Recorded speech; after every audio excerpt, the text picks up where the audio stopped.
L'avantage ici, c'est ce qu'on avait avec Edmond, c'est qu'on a tout le système de goutte à goutte. Il faut encore un peu d'imagination pour se projeter, mais dans quelques mois, cette serre abandonnée sera au cœur d'un jardin de 2 hectares. C'est là que pousseront plants de tomates, courgettes ou encore céleri tout au long de l'année, destinés à la restauration municipale. On a 900 repas par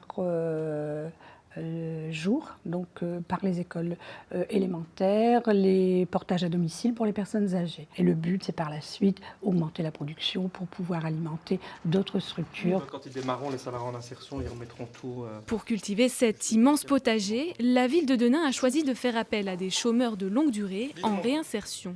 Vous avez été voir Pôle emploi hier ? Olivier est l'un d'entre eux. Il commence tout début septembre. Pour cet ancien paysagiste de 50 ans, sans emploi depuis 1 an et demi, ce contrat d'insertion de 24 mois va lui permettre de souffler.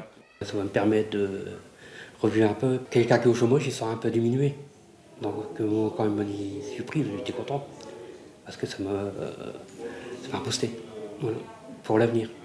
35 heures par semaine rémunérées au salaire minimum, un revenu qui permettra aux Denaisiens de passer son permis de voiture et d'engin de chantier pour augmenter son employabilité. C'est tout le but du dispositif. L'idée, c'est vraiment de les remettre dans une dynamique positive, avec comme support, comme métier support, toute la partie maraîchage. Donc on leur propose derrière une formation, une montée en compétences, et puis la levée des freins surtout, c'est ça le plus important.